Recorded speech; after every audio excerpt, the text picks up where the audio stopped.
Good evening, I'm Duke Root, and our sports sticker is brought to you by the Experience Advisors at Stonebridge Wealth Systems. After recording a school record 23 conference wins this season, the Nebraska baseball program was well represented in the Big Ten's postseason awards announced today. Senior Dylan Carey was named the Big Ten Defensive Player of the Year, while Drew Grigo was recognized as the Big Ten Freshman of the Year. Dylan Carey was joined on the All-Big Ten first team by starting pitcher Carson Yassa. Jay Sean Unger, Case Sanderson, Mac Moyer, and Drew Grigo were selected to the All-Big Ten second team. Grigo and Jeter Worthy were named to the All-Freshman team, and Carey and Moyer landed on the All-Defensive team. Rounding out the Husker honorees was Caleb Clark, who was Nebraska's recipient of the Big Ten Sportsmanship Award. The Nebraska men's basketball team will face St. Louis University this October for a preseason exhibition at PBA. The matchup with the Billikens is the first year of a home-and-home series, as Nebraska will travel to St. Louis for an exhibition game prior to the 2027-28 season. Kansas City Chiefs receiver Rashee Rice has been sentenced to 30 days in jail after testing positive for marijuana in violation of the terms of his probation for his role in a crash that left multiple people injured 2 years ago. Rice will miss both OTAs and mandatory minicamp due to this arrest. Tonight, the Eastern Conference Finals begins as the Knicks host the Cavs in MSG. Our sports sticker is brought to you by Stonebridge Wealth Systems, navigating you to and through the retirement of your dreams. Local advisors, a disciplined process, the retirement compass. Visit stonebridgeiwm.com. Coming up next is Hour 1 of Sports Nightly right here on the Huskers Radio Network.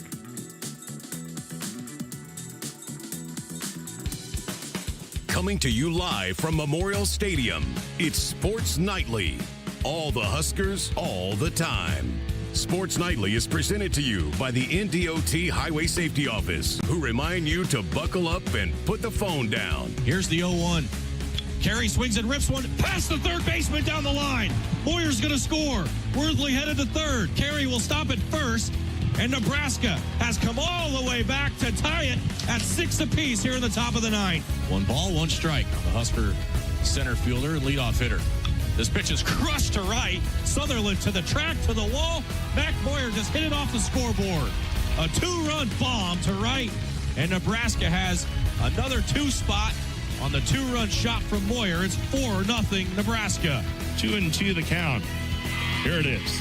Hoffman swings and drives this one right center and deep, and it'll hit off the base of the wall. Williams scores. Bland scores. It's a 2-run double for Casey Hoffman, and a 4-1 lead for the Huskers in the bottom of the 6th. 0-2 with 2 on and 2 out. Jordy winds and kneels. Satcher swings and misses. Strike 3, and Nebraska is on to Super Regionals. They have won the Lincoln Regional Championship. Now, here are your hosts, Jessica Coody and Kyle Crooks, on the Huskers Radio Network.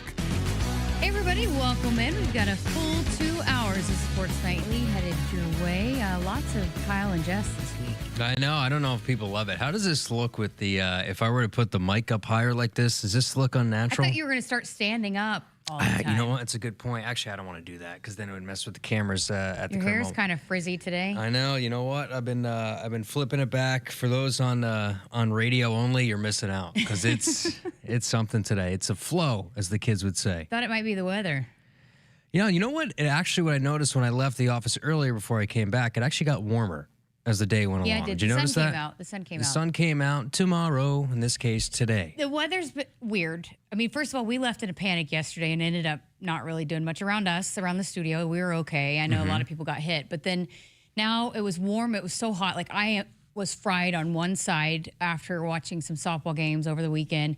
And then we go and it gets chilly, and now we don't know if, I mean, the rain is absolutely something to be concerned about with this softball super regional this weekend. So I think they're going to be all right on Thursday, but, Friday might be a problem. Now, the good thing is you still have Sunday, right, as an option because that's since it free. starts on Thursday. Thursday through Saturday. Again, I think that'll throw a lot of people off. But remember, the super regional for softball starts on Thursday, and you have the Big Ten tournament that starts for baseball on Friday, so that's good that they'll have kind of their own night on Thursday on the softball side. But I was looking originally when I first looked yesterday, it looked like it was supposed to be pretty bad on Thursday, but that's not the case. I look at it now and it's just cloudy, and then Friday and Saturday it looks like they'll just have to deal with rain. Now, the timing of that rain is what it is, but I don't know if there's any chance of lightning or anything like that. That's when you really get in trouble. Coming from Oklahoma myself, I'm sure Oklahoma State is one of those teams that's more than ready to deal with weather. So I'm sure they'll figure it out and get it in. But that's, one of the benefits of being one of the first teams to play. And Mattie, Fowler, Burkhardt's coming up here in just a few minutes. One of the members of the 2013 Women's College World Series team, the last team that made it to Oklahoma City. She's I'm gonna chat with her about a lot of different things. But we were chatting before about just Nebraska being on the Thursday game with only 2 teams. And, she's just talking about intriguing matchups. And, of course, she's excited about the Florida-Texas A&M matchup. I think a lot of people are. It's one of the intriguing Supers matchups. But she also said, look, I think across college softball, even not just here, but across the country, people have all eyes on this matchup between Oklahoma State and Nebraska. And that's a big reason why they put Nebraska on Thursday with just the two teams, or the 2 games being played, and on the kind of the prime time, I guess, if you will, and on ESPN2. Yeah. There's at this time of year, there's a lot of really interesting matchups. I mean, you're down to the final 16 teams left in the country, so that tells you that there's a lot of good teams. I think some of the big storylines, do you get some non-nationally seeded teams, some non-seeded teams that make the World Series? We have seen that here and there throughout the year, especially recently. If you remember a few years back, James Madison actually beat Oklahoma in a World Series game, the famous Odyssey Alexander, the great pitcher for James Madison. There's some non-nationally seeded teams that have gone on to the World Series and made some noise. Who will that be from this group? Now, you have 2 nationally seeded teams in this regional with Nebraska and Oklahoma State, and we talked a lot about it yesterday. And as you dive into the matchup more and more, I don't think there's any surprise as to what a lot of people are going to be talking about, and that's the pitching. I think where Nebraska has the upper edge, right, is if they get after Ruby Malin, right, what's behind her for Oklahoma State? I think that's a question mark for not just Oklahoma State. I think there's a lot of teams that rely heavily on just one arm. Maybe not as much now as we've seen in past years in the sport, but it certainly, this is kind of a throwback team in the sense that they certainly rely on one player inside the circle. So if you're able to get into that bullpen for Oklahoma State, what does that look like for them? I think storyline number 2 is, what does the offense for Nebraska look like this weekend? I put it this way with baseball when they got swept by Ohio State. Is it the exception to the rule, which the rule being it's been a consistent offense over just about every month of the season, or is this something that's going to linger for another weekend? I think if the offense is as much of an issue as we saw in weekend 1, is it going to be a lot harder to win games this weekend? You bet it is. So we'll see. Those are kind of the 2 big things I'm looking at. We'll continue to talk softball, obviously, right up until first pitch coming up this weekend. Huge weekend, and we're so excited about it. Can't get here soon enough, but Big Ten baseball tournament underway. Michigan currently up 2-0 on Rutgers in the top of the 4th, and this is on Nebraska's side of the bracket. Yeah, so it's these things can get confusing. Yeah. when you break down brackets, a little less confusing, I've been told, than years past. Again, this is the 3rd different format and a 3rd consecutive year. So as Nebraska goes on, hopefully to win a 3rd consecutive Big Ten tournament title, they would have done so in different formats each year. But so Michigan and Rutgers are playing now. This is the first of the night session. And then you have Ohio State and Washington. So these first couple days before Friday are double elimination. Once you have the top 4 seeds, which are UCLA, Nebraska, Oregon, USC in that order, then it turns into single elimination. So that's why we always talk about top 4 seed, being a top 4 seed, which Nebraska was pretty cemented in for a while. Them being the 2 seed, essentially you're playing a single elimination. You hope you're playing a 3-game series, right? You hope you see all your starters, Yasa, Horn, and then Blackowitz, if that's the case, for a championship game on Sunday. So it's single elimination from Friday moving forward, but it's double elimination for these first 2 days. Who Nebraska's going to play, so you have Michigan, Rutgers now. Michigan's up 2-0. They're the favorite in that game. Ohio State, Washington is in the other game. So they would play...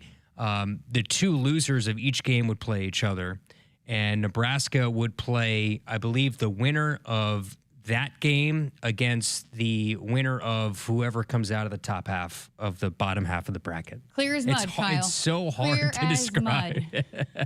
Hey, Duke had this in the ticker, though, but Huskers well represented on the postseason honors, and I know people were a little bit upset about the softball postseason awards, but baseball maybe made up for it a little bit. They had a lot of guys represented today. Yeah. Dylan Carey, Defensive Player of the Year in the conference. Well deserved. He's always been a consistent shortstop. I think what's been eye-popping from him, what he's done with his bat, with his slug, his home run numbers are way up. His slug numbers are way up this year.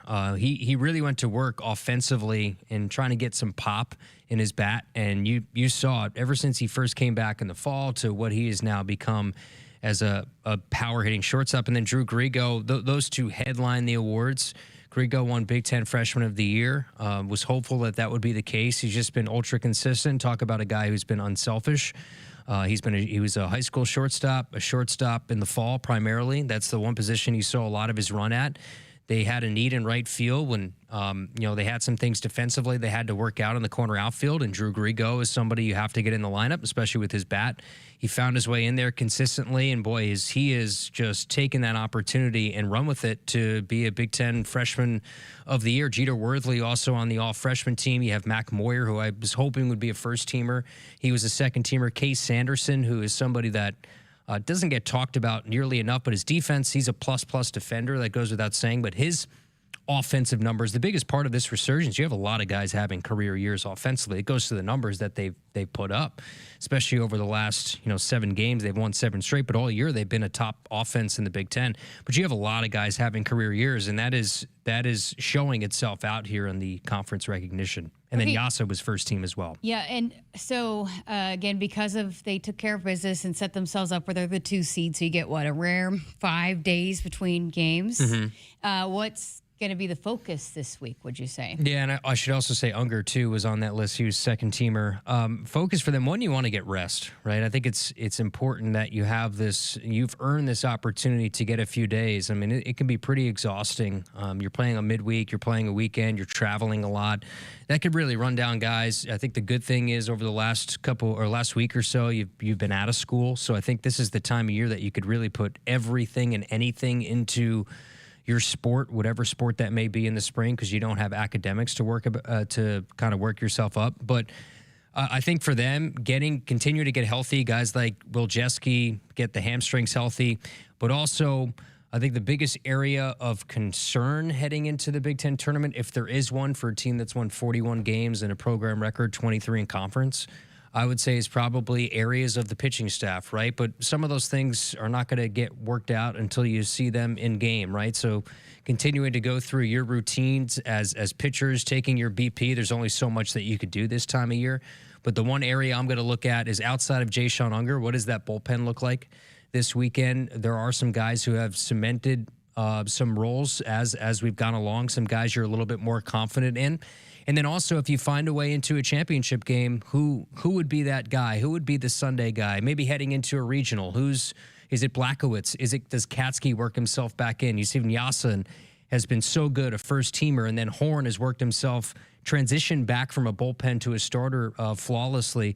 But it's who is that third guy going to be? Because that third guy most likely, Jess, is going to pitch your biggest game, whether that's a championship game or a regional final. Yeah, or and then you look at if there's an if necessary game, it's a super regional best of 3, and if necessary for anything, for a regional or a super regional, right? Yeah. A lot of pressure on the guys that are later in the lineup. Yeah, so if you're playing an if necessary game, I think one thing that Nebraska has the luxury of is they have a fourth guy that maybe needs to be built back up, but somebody who is proven for Nebraska. It would be a Cooper Katsky, or it would be a Gavin Blackowitz, somebody who has been in a starting spot, who knows what that feels like. So, and Cooper's pitched in a big regional last year in Knoxville, so he kind of knows what that feels like.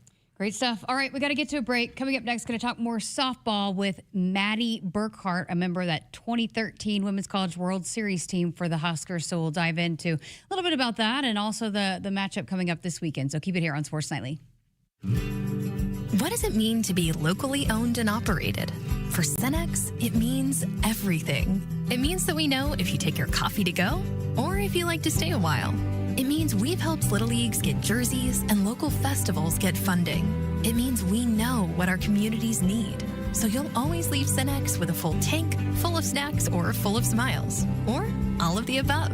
And that means the world to us. Cenex, powered locally. For more than 50 years, Woodhouse has been proud to serve our communities. We're more than a dealership. We're your neighbor, your partner, and your trusted name in automotive. Generations of drivers have counted on Woodhouse for honesty, transparency, and a hassle-free experience. Every deal starts at the manufacturer's suggested retail price. Then we apply discounts and rebates to get you to your true price. No gimmicks, no surprises. Shop local, shop trusted at woodhouse.com. Hassle-free all the way to your driveway. That's Woodhouse. Hit us up on the text line. Text 402-413-2400 with your Husker thoughts. In the mood for a wild ride? Then enter the Nebraska Lottery's Pony Payout promotion.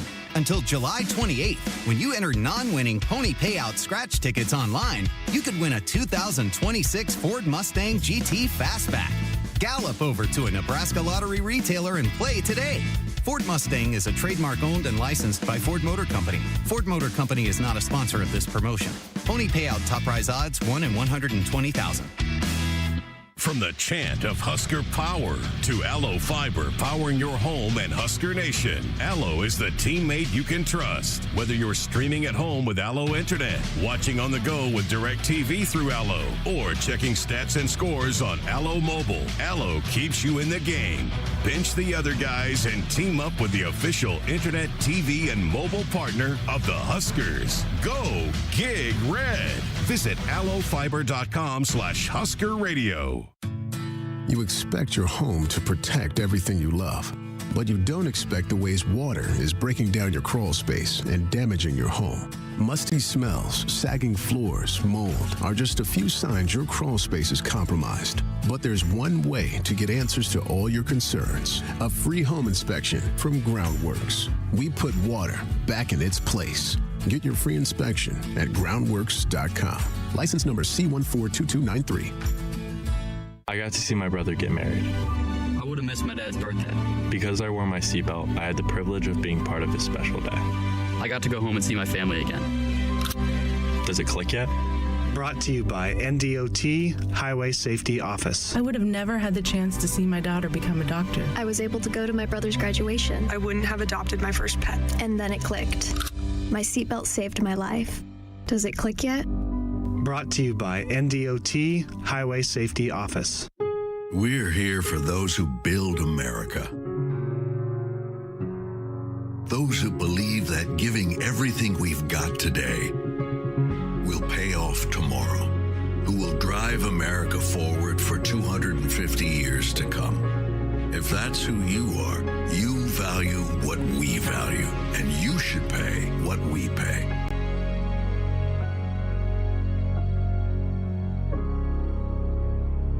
The color red means something to us. It means tough, ready, and powerful. It means our standards are high, and we expect the highest level of performance on and in the field. So while the Huskers are getting it done on the football field, you can count on Massey Ferguson tractors to get it done in your field. With its seamless CVT transmission and efficient AGCO-powered engine, you'll keep charging down the field all season long. Check out the full line of Massey Ferguson equipment at Osceola Implement in Osceola and True Ag and Turf in Falls City, Columbus, and Osmond.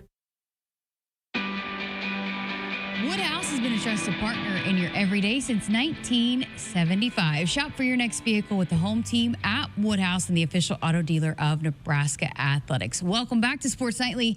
I'm Jessica Coody, and as we have been talking about a lot here recently, the Huskers have made 7 Women's College World Series appearances and have a great shot this weekend to make it 8, hosting Super Regionals for the very first time in program history. And hey, I wanted to bring in one of the members of those 7 World Series teams. In fact, the last one back in 2013. You know her name well. She's also a great friend of the Huskers Radio Network, Mattie Fowler Burkhardt. Mattie, it's so great to see you and catch up with you. You know, I'm always game to talk softball. This is the best time of year, so thanks for having me, Jess. It's so good to talk to you. Well, I guess first of all, catch fans up on what you're doing, what you're up to these days.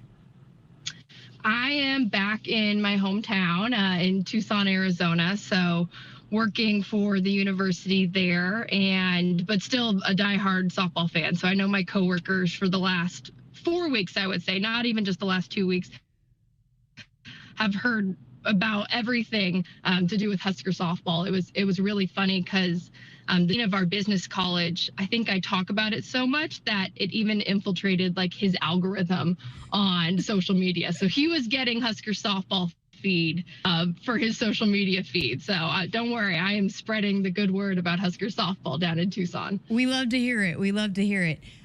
Okay, so I have tried to tell this story a little bit, but I'm not getting it right. So the last time when you guys made it to the Women's College World Series, you had to do it on the road and ended up knocking off number 3 Oregon. And nobody expected you guys to do it. So take it from there and tell us about when you guys got to Oklahoma City. So we went into Oregon and they were undefeated at home that year. So Wow. we were a 14 seed, they were a 3 seed. And it was just really historic what we went in there. It took 3 games, best of 3, and we knocked them off. And I can, like, those memories are so vivid of celebrating in right field in Eugene to get to the World Series. And for all of us, I mean, it's a lifelong dream, right? Yeah. Like you dream of that your entire life as a youth softball player. So to make it happen was just, I mean, it's like I get emotional just thinking about it. But so then we go to Oklahoma City and we get there, and you get there early, you do media day, and they don't have a Nebraska flag.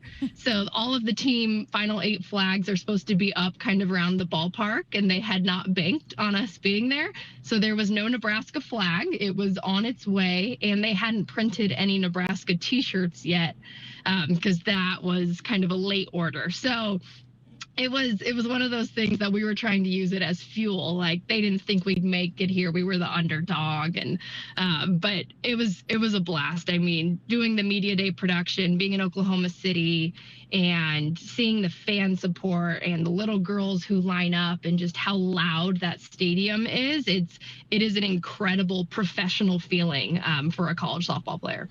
I mean, it is so special, and I want it so bad for this group because it is such a special team. And again, you guys had to do it way up there in Oregon. How beneficial is it for this group to get to try to do it here inside Bolin Stadium on Rhonda Revelle Field, by the way?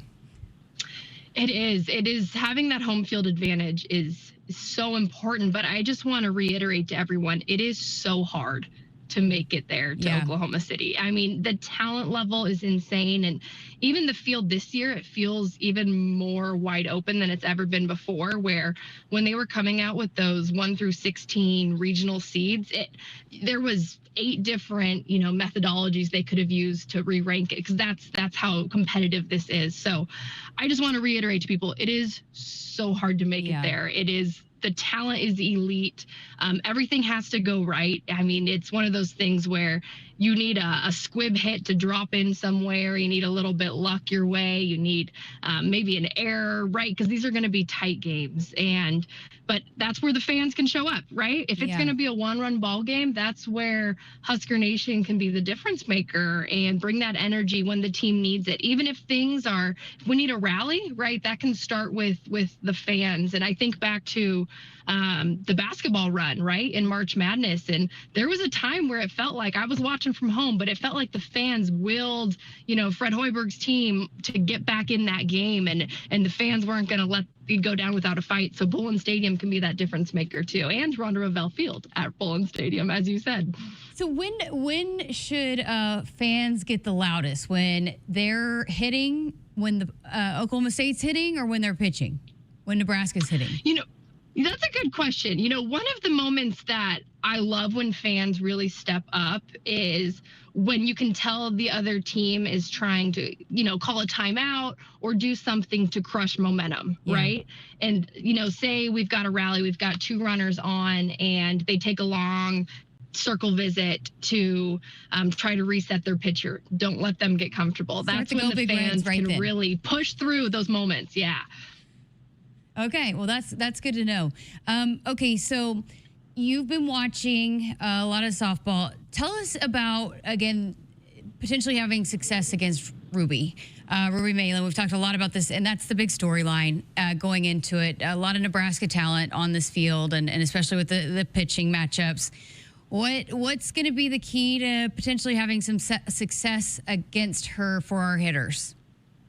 Yeah, Ruby, she is a competitor. I mean, she's a gamer. She's so fun to watch because, I mean, she pitches with her heart on her sleeve, and she has good stuff. She throws hard. She goes up in the zone. She's got a great drop ball, so she can move north and south. She's got an off-speed pitch, and she's really hit her stride. I feel like the best pitching she's done all year has been, you know, in the last 3 weeks of season where she went and beat Oklahoma, she beat Texas, and that Oklahoma State team is they're going to ride her as much as they can. I mean, I think back to when Nebraska played Oklahoma State 2 games in the middle of this season, and game 1 went 11 innings, and Ruby pitched 10 of the 11 innings. And I think she could have kept going, and they went for a different arm in that 11th inning, but she was not slowing down when I was watching that game. She looked as sharp in inning 10 as she did in inning 1. So you may think, you know, oh, can one pitcher really, you know, go, if say this goes 3, you know, in a series, yeah, she could go all 3 days, and she's a senior, and she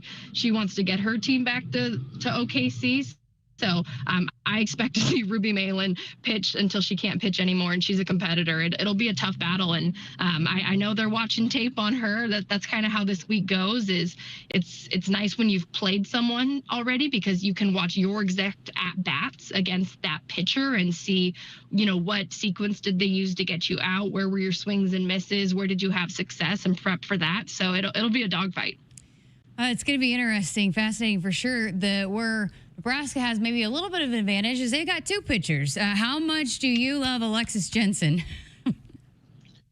She's so fun. I mean, the swag that she has been, she's one of one to watch compete. But what I really love is not only having 2 aces, but I love how different they are. And that is such a special thing to have when you're going to make a deep postseason run. The fact that we have a lefty who can throw a sweepy curveball compared to a power pitcher in Jordy, and that they both have a really strong off-speed pitch. I can't emphasize that enough.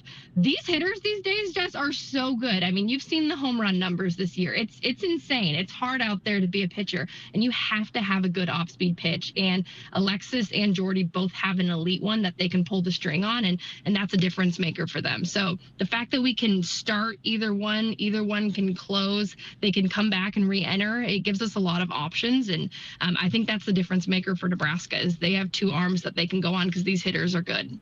Okay, so we talked about it a little bit, but when you guys went up and you had to do it on the road, but you know, things have to come together. You said that everything has to go right. So what does it take for a team to kind of put it all together in this moment to be able to get to that big stage in Oklahoma City? Yeah, it takes a lot of mental toughness. I remember in that series, back in those days, you didn't play 3 separate days. It was you played on Friday, and then Saturday, and the if necessary game was a doubleheader. And we were leading that game 1 on Saturday, and we could have put it away right there, and we dropped the game. And we had some errors in, at the end of that game, and it just felt like such a lost opportunity. And I remember we went back to the locker room because we had about 30 minutes to reset between games, and we all started laughing because we realized that over the course of our season, we had not dominated conference play like this Husker team has. We had won every single conference series, but we didn't sweep a single one. We always won the series, but had dropped a game somewhere. So somebody pointed that out, and it was like the reset we needed, where we were like, okay, this is just what we do, guys. We're going to win this in 3. No problem. This is the script that was written. Like, let's go get it done. And it takes kind of like that mentality, right, to know that something's not going to go your way, right? Mm-hmm. You might get a lucky break somewhere, but odds are, like, these are such tough games. Something's not going to go your way, whether it's a strike 3 call that you disagree with, or you hit a screaming line drive in the left center gap and a girl makes a phenomenal play. The game might even out. You might get jammed on a pitch that falls down the right field line later in the game. That's the difference maker. So it really is that training. And I will tell you, I would put Coach Ravel's mental toughness training that she puts you through up against anyone out there. I mean, this is what she prepares you for the entire time, to not be any different in the big moments, to be consistent, not try to be something you're not. But if things don't go your way, to be able to move past it and keep putting in the work and trust that you're going to get another opportunity. How excited are you for Coach Ravel to have a season like this?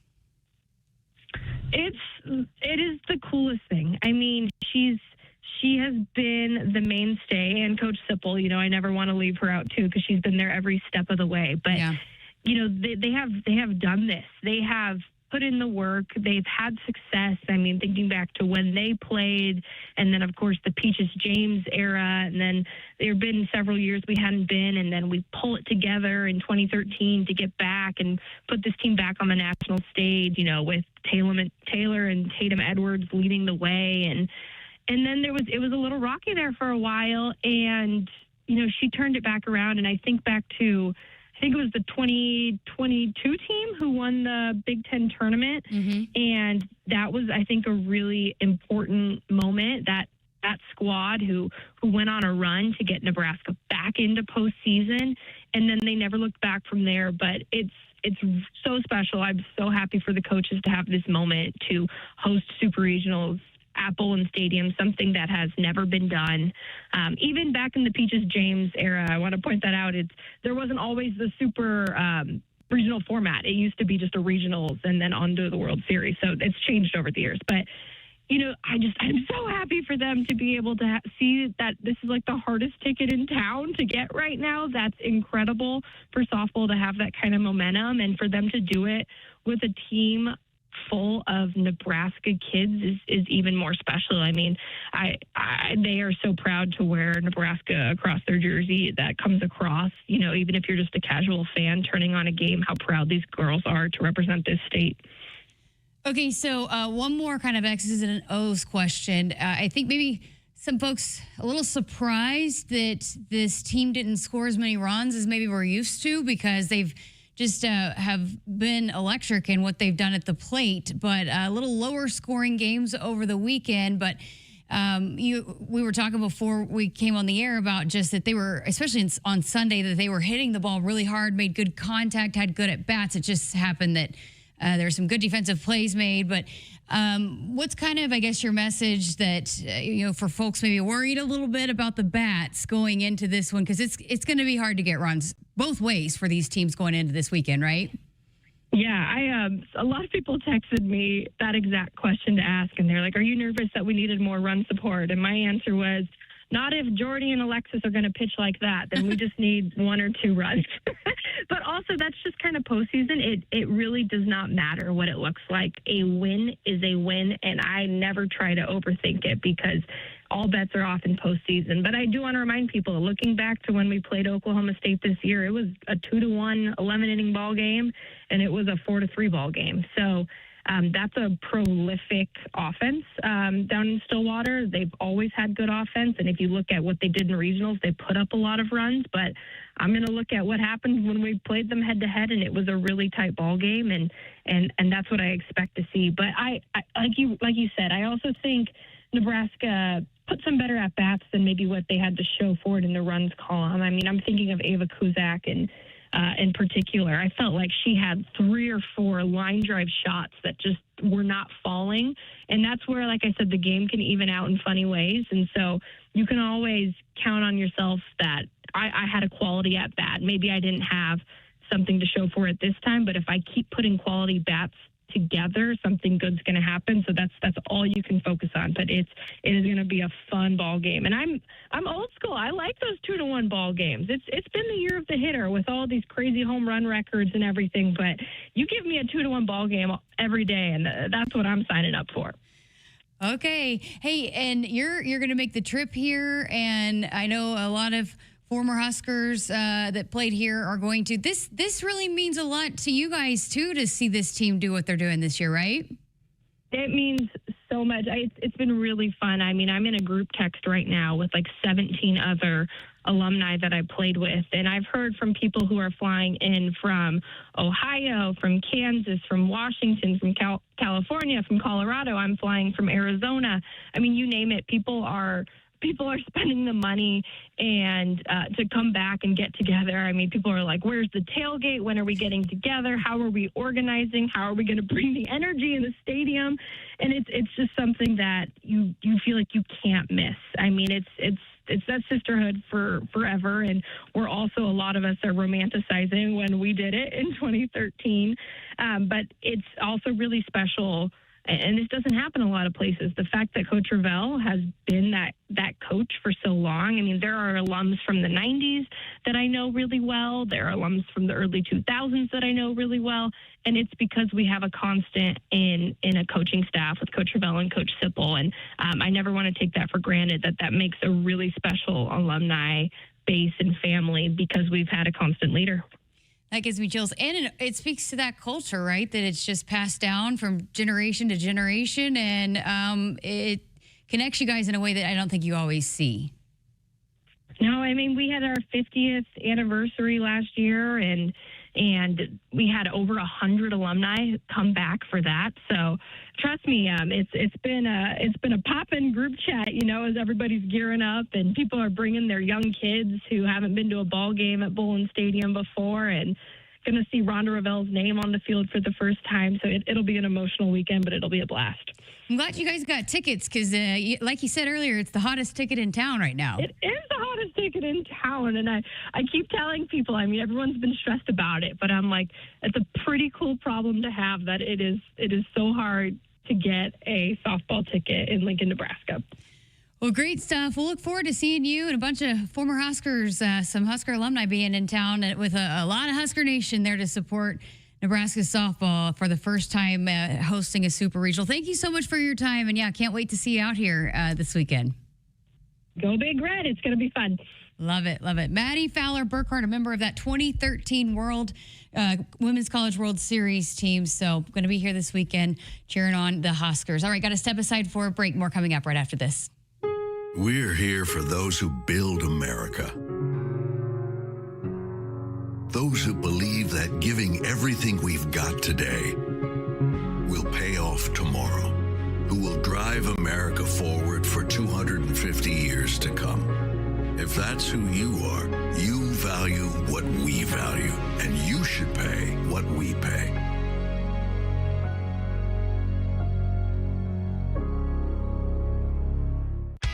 In the mood for a wild ride? Then enter the Nebraska Lottery's Pony Payout promotion. Until July 28th, when you enter non-winning Pony Payout scratch tickets online, you could win a 2026 Ford Mustang GT Fastback. Gallop over to a Nebraska Lottery retailer and play today. Ford Mustang is a trademark owned and licensed by Ford Motor Company. Ford Motor Company is not a sponsor of this promotion. Pony Payout top prize odds 1 in 120,000. Hit us up on the text line. Text 402-413-2400 with your Husker thoughts. Noddle Companies proudly supports the Huskers Radio Network. As a full-service leader in commercial real estate, we create thriving communities. Discover what's new in the Builders District in North Downtown, Noddle Hospitality's latest venture in Exarban Village, and the contemporary living of row house townhomes on Leavenworth. We're welcoming world-class concepts from men's fashion and great eats to gorgeous homes and green spaces, all professionally managed by Noddle Services. These are the Noddle Companies, building a better Nebraska. For more information, check us out on Facebook and Instagram. You expect your home to protect everything you love, but you don't expect the ways water is breaking down your foundation and damaging your home. Cracks in walls and uneven floors are just a few signs your foundation is compromised. But there's one way to get answers to all your concerns: a free home inspection from Groundworks. We put water back in its place. Get your free inspection at groundworks.com. License number C142293. I would have never had the chance to see my daughter become a doctor. Because my mom wore her seatbelt that day, I get to hug her when I go home. And then it clicked. Because I wore my seatbelt, I learned that one moment in time can change a person's life forever. Brought to you by NDOT Highway Safety Office. The day we were hit was the second to last day of our high school careers. We were about to graduate as best friends together. And then it clicked. Because we wore our seatbelt that day, we still get to experience life together. Brought to you by NDOT Highway Safety Office. What does it mean to be locally owned and operated? For Cenex, it means everything. It means that we know if you take your coffee to go or if you like to stay a while. It means we've helped Little Leagues get jerseys and local festivals get funding. It means we know what our communities need. So you'll always leave Cenex with a full tank, full of snacks, or full of smiles, or all of the above. And that means the world to us. Cenex, powered locally. It's not a job. I don't start my day by logging in or end my shift by punching out. I don't have a corner office, but I do have a seat with a view. I get to see every sunrise and every sunset. And while I may technically be my own boss, I fully accept that I am not in charge. I'm a Nebraska corn farmer, and there's nothing else I would rather be. Brought to you by the Nebraska Corn Board. For more than 50 years, Woodhouse has been proud to serve our communities. We're more than a dealership. We're your neighbor, your partner, and your trusted name in automotive. Generations of drivers have counted on Woodhouse for honesty, transparency, and a hassle-free experience. Every deal starts at the manufacturer's suggested retail price. Then we apply discounts and rebates to get you to your true price. No gimmicks, no surprises. Shop local, shop trusted at woodhouse.com. Hassle-free all the way to your driveway. That's Woodhouse. The Huskers Radio Network Broadcast Center is sponsored by Akrs, where it's mower season. Get 0% financing, professional setup, and local support you can't get at the big box store, only at Akrs, the Midwest premier. What happened to the John Deere dealer? That was a great song. I guess we cut it out before the drop. Thank you. You know what song this I don't have it. I can't hear it. You can turn it up on your speakers, right? We probably can't play more than 30 seconds or else we'll get copyrighted. But it is one of the greatest bands of all time. The song is named after a color. That's your guess. Yellow. Or that's, yes. It was all yellow. There you go. You got it. That is one of the all-time songs. I've seen that song performed live many times. When it is Sports Nightly into a karaoke night. When we were first doing the whole concert deal, right, when Troy came on, we have the new events division. I was gonna, off air say, hey, can we get Coldplay in here for a concert at Memorial Stadium? Just kind of throw that. I didn't throw that out there, so I've now thrown that out there on radio. You also like the Fray, right? Love the Fray. That's very nostalgic for me. Yeah, it's like 2005-ish. Yeah. Like when they were really in their prime, 2009, 2005 to 2009. But the lead singer left the band, and now what's left of the band is touring again. Oh. I almost went I was pretty close to seeing them in Omaha this fall, but it was the Friday before the Michigan game. And I said my first year, I got to study these notes, so I didn't go. No Fray. Well, hey, some news coming out today with men's hoops. They've got some tough exhibitions. The Billikens. Yeah, so they've got St. Louis, a home and home, kind of similar to what they scheduled with BYU. And so St. Louis will be here October 9th.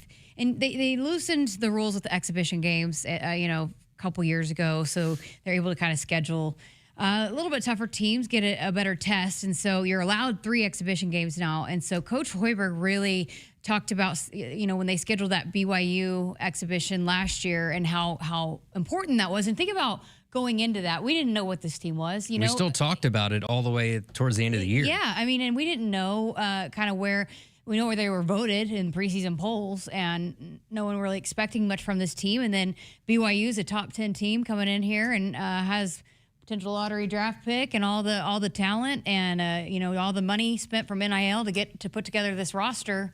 And here comes Nebraska. They win that exhibition game and match up so well against one of the top teams going into the season. And Coach Hoiberg talked about how good that was for his team at the beginning of the season. Yeah, they had AJ Dubonsa, who's going to be one of the top picks in the NBA draft. And you look at St. Louis last year; they were 29-6.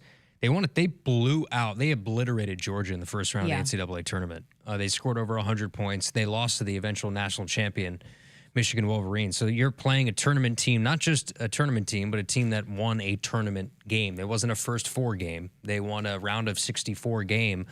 So that's going to be a nice test. Again, it doesn't go against your regular season record with it being an exhibition, but you want to find a way to test yourself as much as possible.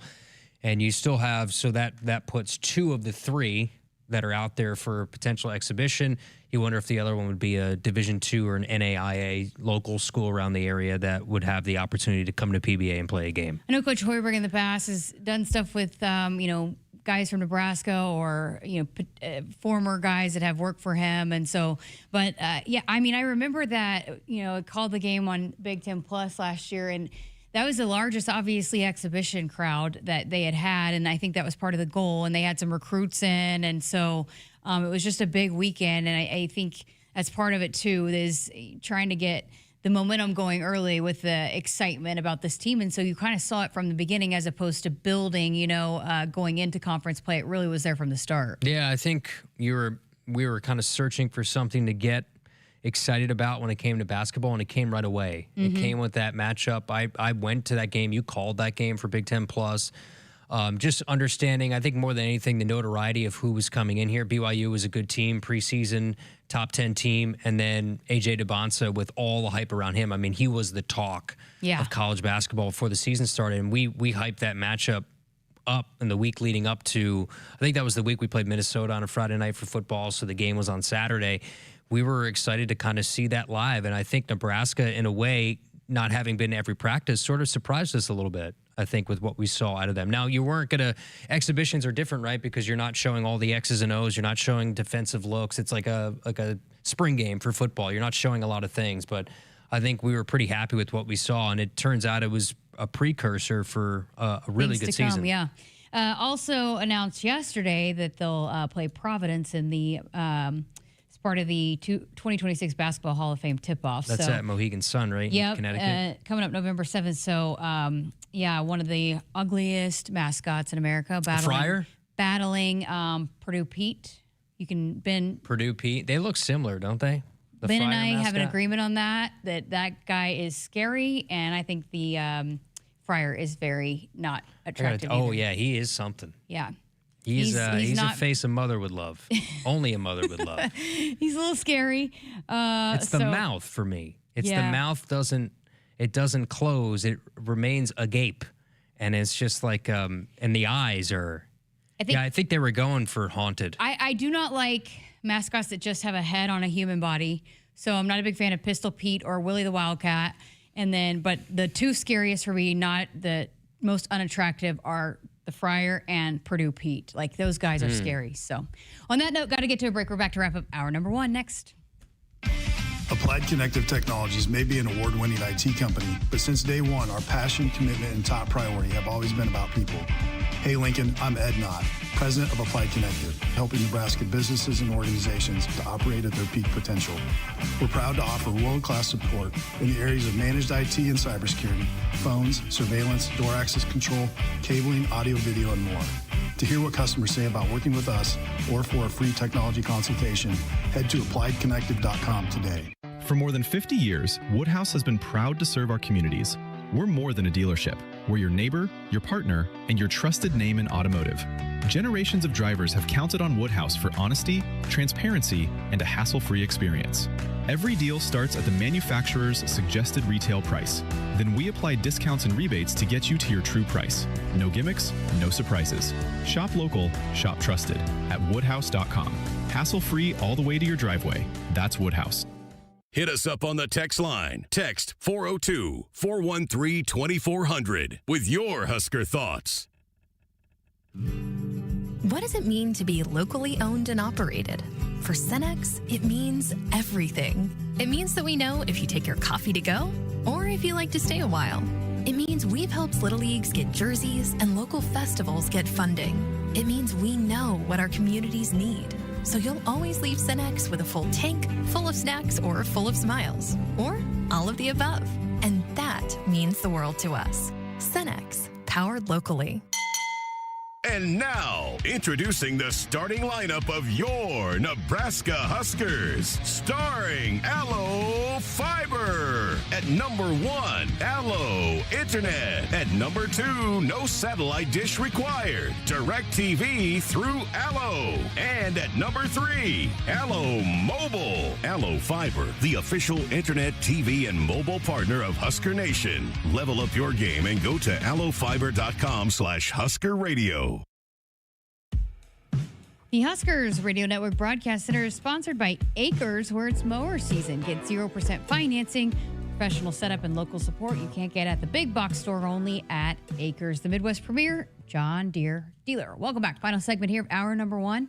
Sports Nightly with Kyle Crooks. I'm Jessica Coody. So we were kind of talking about this in commercial breaks, and if you're on X, you probably saw multiple people posting about it, but we were chatting about it. The Next Round Live on X tweeted out some numbers: combined performance in conference play, football, men's basketball, women's basketball, baseball, and softball, averaging the win percentage together. I went and did Nebraska's to vouch that it was right, and it was. So, but I was, pleasantly surprised. I guess I shouldn't have been, given what baseball, softball, and men's basketball has done. But Nebraska coming in, what, 1, 2, 3, 4, 5, 6, 9th. They were in the top 10 with win percentage. Yeah. Duke was first, so this is amongst Power 4. Duke and UCLA, both 750 win percentage. And then you have the two Big Ten schools, Michigan and Ohio State. I mean, that's pretty impressive. I mean, again, a lot of your spring sports are doing some of the lifting there, and especially with men's basketball and what they've done. Remember, women's basketball made a NCAA tournament this year. So it's conference play, and softball only lost 1 game, so that helps too. Yeah, I mean, and then baseball was 23-7. They won their most conference games as a program this year. I mean, spring's doing a lot of and then what the men had done this year. So that makes sense. I mean, there's a lot of big brands and big schools that you're over on that list. I kind of forgot about the big season Texas Tech football had, because I was like, how is Texas Tech ahead of Nebraska? But not by much, but they obviously had a big Didn't season. end well in the playoff. Yeah, and they have good ball bat sports as well. So it goes Michigan State, Ohio State, Texas Tech, Bama, Texas, Virginia, and then Nebraska. I was kind of surprised to see Virginia on the list. Vandy was up there too. Vandy was right behind Nebraska. I mean, you think of what Vanderbilt as an athletic department, what they've done over the last 2 or 3 years, not just football, but like men's basketball is legit. Women's basketball is a top 10 team. They don't have softball. So that probably helps their numbers, because it's another sport that could drag them down. But baseball has actually had somewhat of a down year, but they're still a tournament team. They're a legit athletic department when they were at the bottom rung of the SEC on a consistent basis. I know a lot of folks are saying you should include volleyball for Nebraska, and that would certainly shoot Nebraska up towards the top as well. They didn't lose a game in conference play. That would certainly help.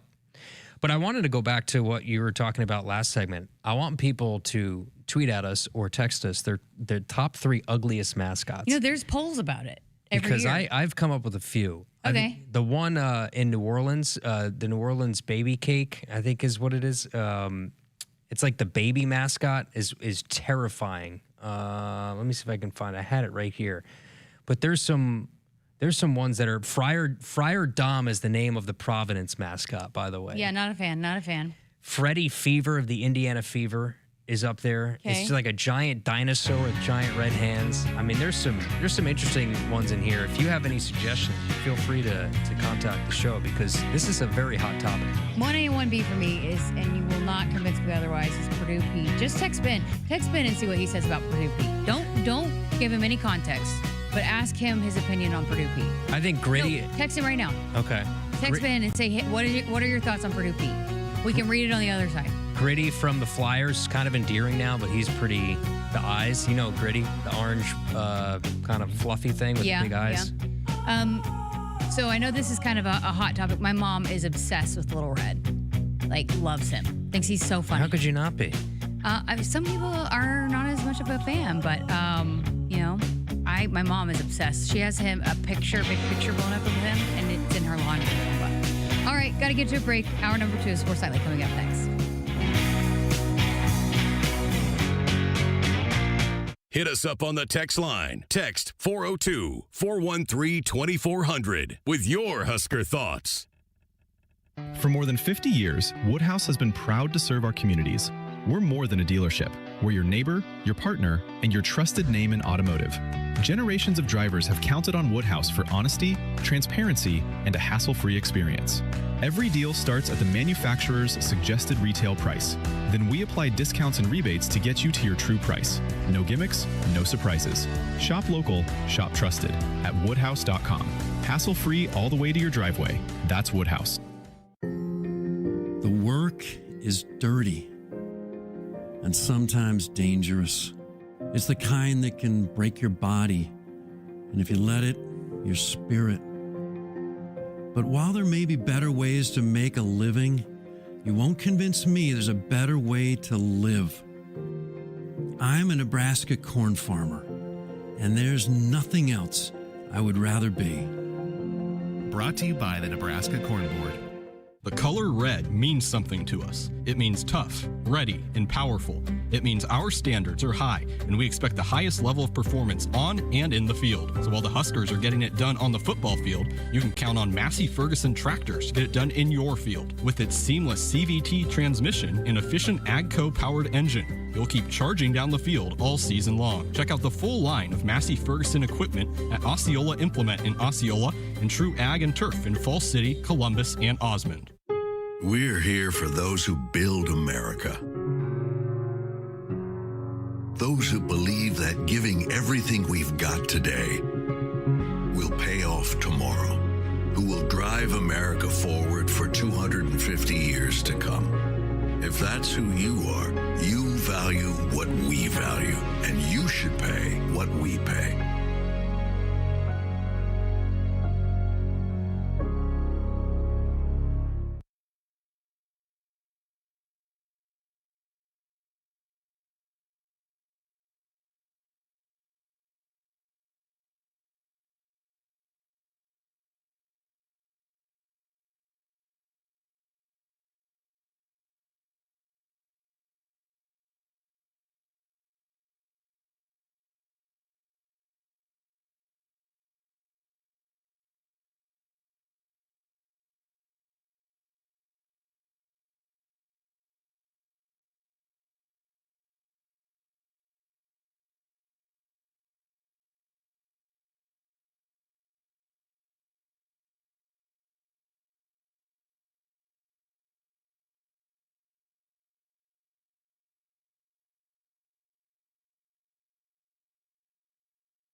Good evening, I'm Duke Root, and our sports ticker is brought to you by the experienced advisors at Stonebridge Wealth Systems.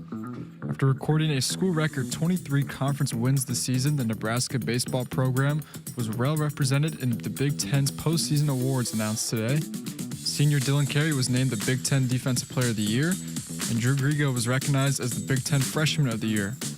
Dylan Carey was joined on the All-Big Ten first team by starting pitcher Carson Yassa. Jay-Sean Unger, Case Sanderson, Mac Moyer, and Drew Grigo were selected to the All-Big Ten second team. Grigo and Jeter Worley were named to the All-Freshman team, and Carey and Moyer landed on the All-Defensive team. Rounding out the Huskers honorees was Caleb Clark, who is Nebraska's recipient of the Big Ten Sportsmanship Award. The Nebraska men's basketball team will face St. Louis University this October for a preseason exhibition at PBA. The matchup with the Billikens is the first year of a home-and-home series, as Nebraska will travel to St. Louis for an exhibition game prior to the 2027-28 season. Tonight, the Eastern Conference Finals begins as the Knicks host the Cavs in MSG, and our sports ticker is brought to you by Stonebridge Wealth Systems, navigating you to and through the retirement of your dreams. Local advisors, a disciplined process, the retirement compass. Visit stonebridgeiwm.com. Coming up next is Hour 2 of Sports Nightly right here on the Huskers Radio Network.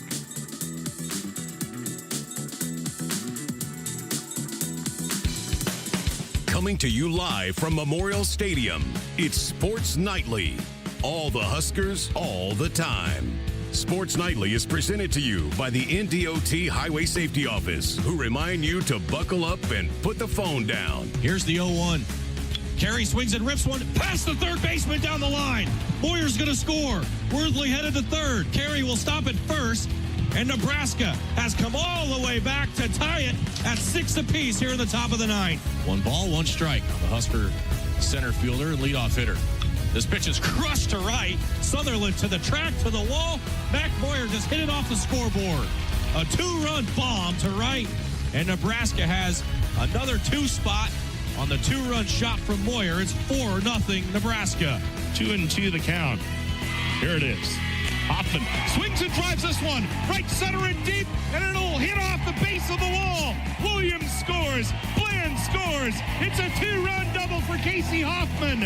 And a 4-1 lead for the Huskers in the bottom of the 6th. 0-2 with 2 on and 2 out. Jordy winds and kneels. Satcher swings and misses. Strike 3, and Nebraska is on to Super Regionals. They have won the Lincoln Regional Championship. Now, here are your hosts, Jessica Coody and Kyle Crooks, on the Huskers Radio Network.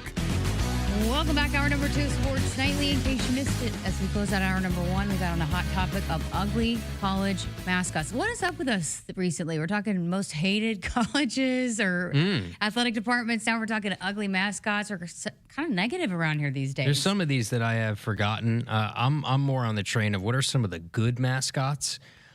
Revel at Texas A&M, because we're talking dogs, like Uga at Georgia, very cute. You have the Husky at UConn, the Husky at Washington. You got a lot of good. Mike the Tiger at LSU. Lassie at Texas A&M. Well, yeah, Revel. That's who I mentioned. But I thought you said Texas Tech. My bad. Are we comparing though like live animal mascots or just those that are dressed up? All mascots? I'm saying, I was just saying when Providence was announced, that immediately went to Dom the Friar. Ugly mascot.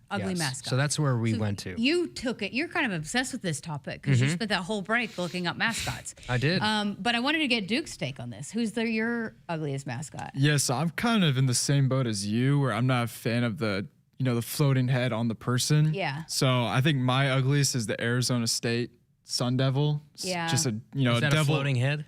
Yeah, it is. It's just his body in a devil head, which me personally, I'm not a big fan of that. Not a fan of the devil? No. Okay. I can guarantee if we called Nate Rohr, you know what mascot he'd say? Bevo? Bevo. Yeah, he is an anti-Texas guy, as we learned on the show. I think Bevo, when you're talking legendary like Brutus at Ohio State, you had mentioned during the break, I think he's just too legendary of a mascot to be put in the ugly category. Yeah. Look up King if you're on YouTube and you're on the internet and you're able to. Look up King Baby Cake, the New Orleans Pelicans mascot. I don't know if it's still a thing, but that one was something. That was there to scare children. That was its sole purpose, was to scare children. All right. Well, let's move on and talk some sports. Thanks. You know what? I think this is fun. I can do this for another hour. I know. Like, quit Googling mascots, Kyle. Okay. All right. No, I thought this was awesome news today, but the NCAA recommends that women's flag football becomes a championship sport, and starting in potentially 2028. So we're talking the first season that Nebraska flag football begins in 2028, in the spring of 2028. They're going to be able to compete for a national title. Hopefully, it's kind of going through the process here, and the final recommendation, or if it goes through in January of 2027, then that will mean that the first season for Nebraska flag football, they'll be able to pursue a national title. And kind of some interesting stats that came out with that today is that 40 schools already play a varsity sport. They consider their flag football program a varsity sport, but over 100 schools are planning to compete next academic year in 2020 or 27-28. That includes Nebraska. So it's just rapidly growing sport, and with the Olympics coming up in 2028, it's look. And I'm going to put my money on Liz Sowers and Katie Sowers. Boy, they've put together already a heck of a class, and they are some of the best in the business. They're I think arguably one of the best duos in coaching flag football. They have won so many national titles already, but I would put my money behind them. So it's pretty cool that they're already going to be able to pursue national titles right when they get the season started. Yeah, the roster's coming together. Mm-hmm. I mean, every day that you look on social media and the flag football account, there's a new student athlete that's been added. So I think they're going to have all the facilities, all the resources. They're going to have top talent to compete for a national championship right away. And, the timeline works out. I think Nebraska has certainly a head start with the opportunity to win championships. They're kind of the first of the Power Four, right, to go out on a limb. And I think you're going to see more schools in the Big 12. I think you'll see more schools in the Big 10. I know Troy had mentioned when they had announced it as a varsity sport that a lot of different schools and ADs had reached out to him about them possibly pursuing the option of having flag football as a varsity sport. So the timing works out great. You have great coaches here. You're going to have great athletes here. And I think the expectation is probably from year one for them to win a national title. Yeah. I misspoke. So 60 programs this spring competed in flag football, but you have to have 40 that sponsor at a varsity level before you can. That's the minimum competition and participation requirements to could be considered a championship, competing sport. So super exciting, and I'm excited to see. I'm just so curious. I can't wait to just see the game, and we're going to have them on several times, throughout the summer. They're so excited to be here, but just to learn more about the game, but then also just to watch from where it begins. And again, as Nebraska is on the forefront of this in terms of Power 4 schools, but where it grows, here in just 2 years, 3 years, 4 years, I just think it's gonna explode, Yeah, I mean, you've seen how women's sports specifically, the ones that have been around a long time, volleyball, softball, and how those have really exploded. I think this one with the hunger for football in any possible way especially in this area. But I think there's a reason it's an emerging sport. There's a reason that the NFL, I think, has gone all in on supporting flag football, specifically women's female young girls flag football at an early age, because they foresaw this happening. We had a chance to have Troy Vincent Sr., who's essentially the number 2 at the NFL behind Roger Goodell on Troy's AD show. It was probably whenever the announcement had come down. And, he talked about how, the NFL has put a lot into this sport and understanding that this was going to come down the line, and how fired up the National Football League was to support this decision from Nebraska. And I think that's a huge part from the youth level. The emphasis that's been put on this sport from a youth level has been massive. And again, a reminder, if those that don't know, so with the NIL, the rev share, it's not part of the Title IX, but the participation and scholarship numbers are. So that's where, adding another female sport, catches those numbers up. And I think if programs are required to add a female sport, I think a lot of them will look to add flag football. Yeah, I would be surprised if in the next couple of years you haven't already seen multiple Big Ten schools, schools in the SEC, schools in the Big 12. And it's hard because it's not necessarily a climate where you want to be adding sports, right, with the finances of sports and how athletic departments are trying to squeeze more out of the orange from their own facilities to find a way to make more money, more profit, to pay athletes and things like that. So you're not – many schools, maybe they're probably not in the position to add sports at this point in time, but I think if there's one that's emerging enough that schools are the first one that they're going to add, it's probably going to be flag football, right? Because – you got soccer, the soccer facilities that play in the fall, and that's an opportunity to play at places like that in the spring and grow the sport and play home games there. I think that's what I'm saying, though. You got to be Title IX compliant. So if you are required to add a sport because you are out of that Title IX compliance in terms of numbers of your athletes, the scholarship numbers, the participation numbers between men and women's sports, that's where I was saying that if you have to add a number to be in compliance with Title IX, I can see those programs leaning towards adding flag football. Yeah, I could see that for sure. And it's something that is going to, I think you'll see networks eventually be a part of it, televising these games. There's going to be an education process, I think, from a lot of people that want to become fans of it, especially in this area. We know this. Husker fans will support it, right? They'll be out there and they'll be watching, but there'll be an education process of exactly how that sport is run. All right. You get a text on the text line from your guy Art in Los Angeles, and this one was in favor of me, not you today. Okay. Oh, wow. But if you guys do a karaoke sports nightly, my money is on Jessica because she already has a very beautiful voice. I'm sure she would sing like an angel from heaven. Sorry, Kyle, I don't think you would sing that well, but I still think you're the world's best football announcer. LOL GBR. I think we need to get Art tape of our Christmas concert in senior year of high school.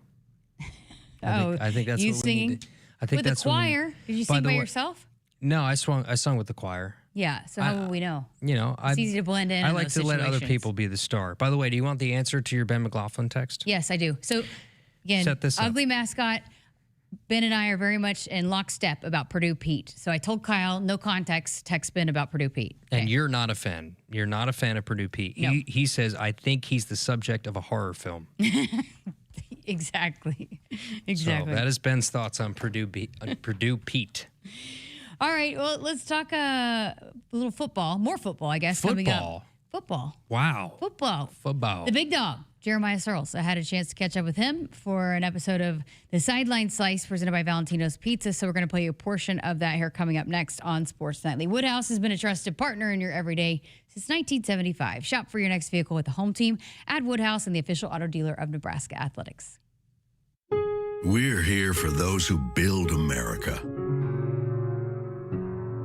Those who believe that giving everything we've got today will pay off tomorrow.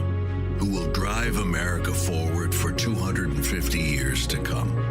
If that's who you are, you value what we value, and you should pay what we pay.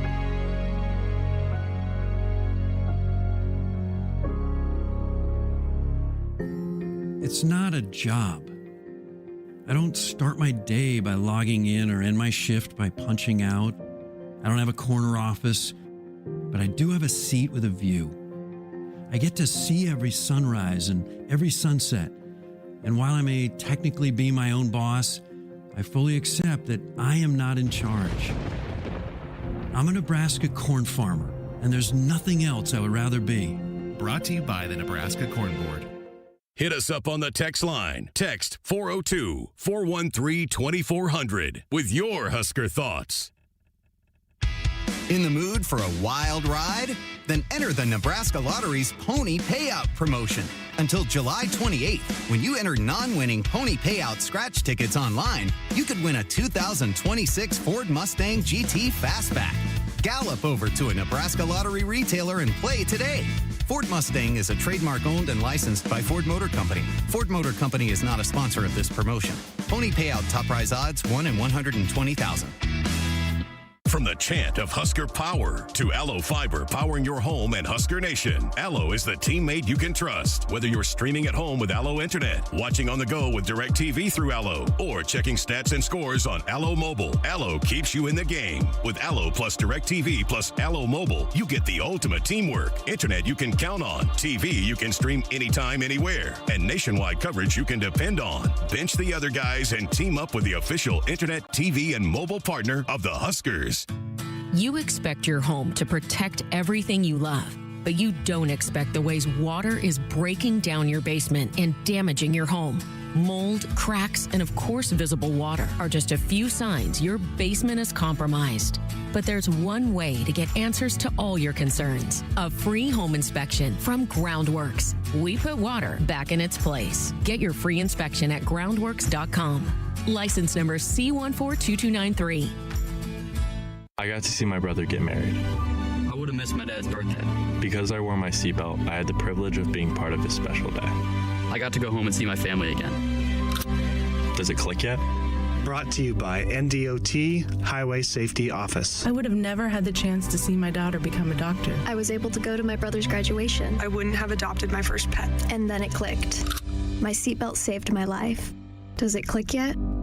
Brought to you by NDOT Highway Safety Office. We're here for those who build America. Those who believe that giving everything we've got today will pay off tomorrow.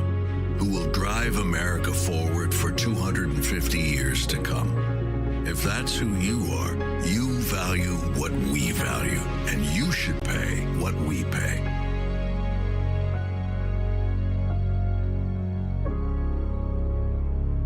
The color red means something to us. It means tough, ready, and powerful. It means our standards are high, and we expect the highest level of performance on and in the field. So while the Huskers are getting it done on the football field, you can count on Massey Ferguson tractors to get it done in your field. With its seamless CVT transmission and efficient AGCO-powered engine, you'll keep charging down the field all season long. Check out the full line of Massey Ferguson equipment at Osceola Implement in Osceola and True Ag and Turf in Falls City, Columbus, and Osmond. The Akrs Radio Network Broadcast Center is sponsored by Akrs, where it's mower season. Get 0% financing, professional setup, and local support you can't get at the big box store. Only at Akrs, the Midwest premier John Deere dealer. Welcome back to Sports Nightly. Kyle Crooks, I'm Jessica Coody, and had a chance to catch up with the big dog, Jeremiah Sirles. It's a little bit of a slower season for him. He's working on his golf game. He needs to work on his golf game, so I'm glad he's getting a chance to do that. So had a chance to talk with him, though. You want to talk about, a guy that understands a lot of what's going on right now, has a pulse on all of that. I had a chance to dive into a lot of that with him and get his perspective on it as an agent in all of this deal. So we dove into a lot of different things. The 5-and-5 eligibility rule. Also talked about a little bit what the offensive line is doing over the summer. So it was a long conversation. It was one of our longest, but I wanted to play a portion of it for you here tonight on Sports Nightly. What are some things that the offensive line specifically are doing during this time, other than, because we hear a lot about the quarterbacks, the wide receivers, and they're taking trips to Florida and building that chemistry, all of that, getting to throw a lot together. But what's the offensive line doing? Yeah, so much of the offensive line right now, honestly, is just building camaraderie. Like building the camaraderie between the guys, pushing each other in the weight room, pushing each other on the field work, and then just honestly, just knowing each other in and out from a player's perspective. Hey, when I'm lined up at center and I'm Justin Evans, I need to know what Brendan Black is thinking, smelling, seeing. I need to know what Gunnar Gatula, what Elijah Pritchard, like you all have to be this one living organism. And the way that works is not just from being good teammates, it's from being great friends. And the best offensive line rooms that I've ever been in, from college to the NFL, they were boys. Right, you hung out off the field, you hung out during the practice, you hung out in the cold tub, you hung out in the weight room, like you were in the training room, they're all hanging out together. Like the closest groups that I've ever been a part of were the best offensive lines that I ever was a part of. And that's because you know what makes the other guys tick. You know how to push them when they need to. You know how to pick them up when you need to pick them up. You know how to demand accountability, and there's no hard feelings in the room. So much of that right now is getting to that comfortability point with everybody, especially with the new faces in the room with Paul and Brendan and, some new faces with Tree. And so you're trying to get to that familiarity piece. You go through spring, now you enter in the summer, because when you hit the ground running for fall camp, you want to have that one living, breathing organism of your starting five operating on all cylinders.